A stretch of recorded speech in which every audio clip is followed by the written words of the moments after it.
We're right in here someplace. Here it is. Richard Baker is looking through some inscribed bricks which have just been placed in the ground outside of a brand new building at Naval Base Ventura County's Port Hueneme facility. The hundreds of bricks contain the names of many of the men and women who've been the backbone of the U.S. Navy's Naval Mobile Construction Battalions, better known to the world as Seabees.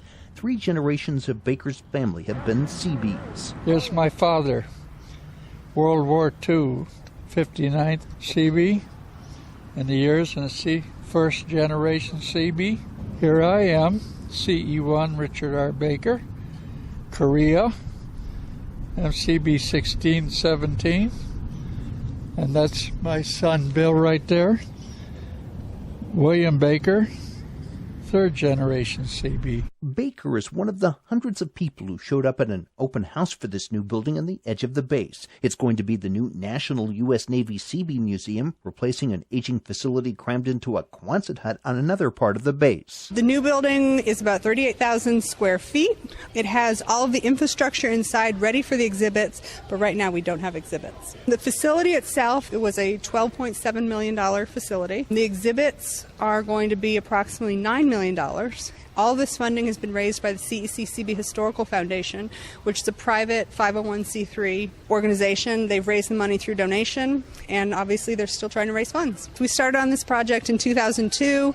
We've gone through a lot of different designs, and to actually be here it's history in the making. Laura Godbill is director of the Seabee Museum, which is located near the intersection of Channel Islands Boulevard and Ventura Road in Port Hueneme. The museum complex is on base property but outside of the base perimeter, so for the first time it will be easily accessible to the public. Godbill says the new building has been needed for years. This museum has been in existence since 1947. We're the second oldest official naval museum in the country. We've actually been in our old Quonset hut since 1956. So it's about time we found new digs. The old museum closed. The old museum closed on the 30th of September. Reason being, we have to pack up all the items that are on display there and get them moved over here to the new building.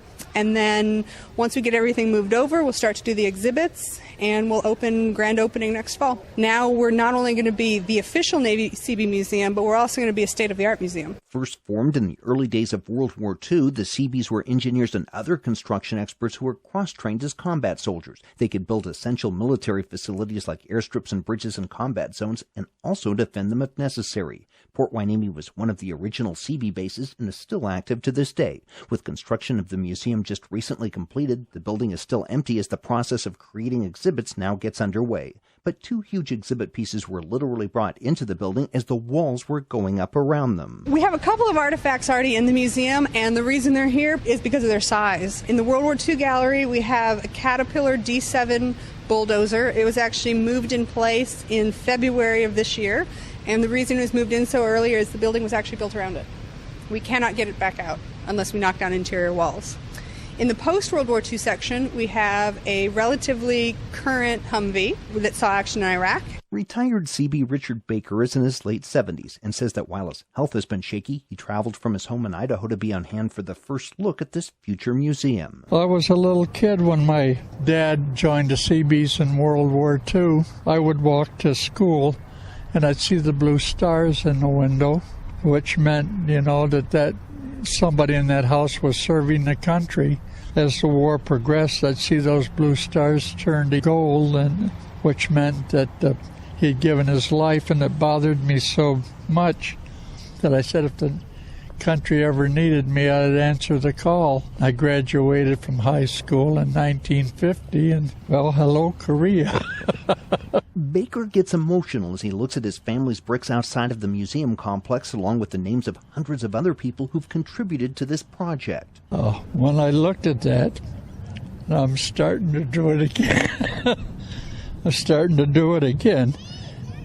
It touched my heart because we all served our country. We all came back okay.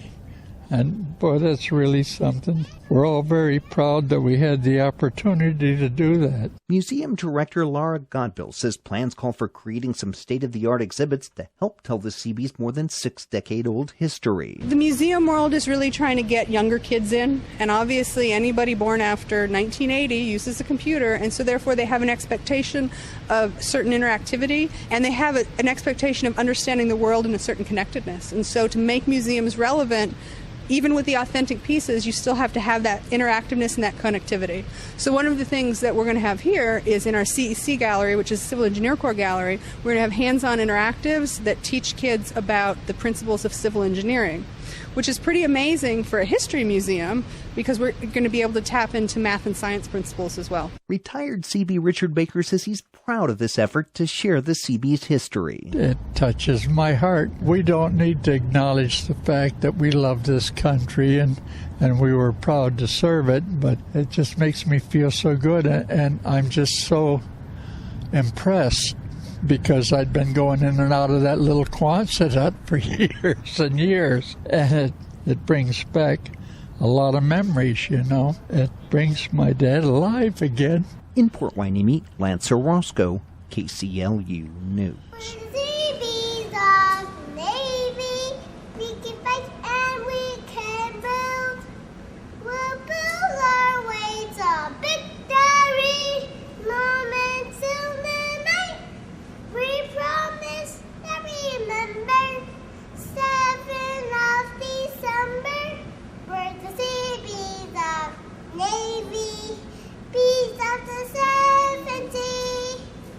Yay!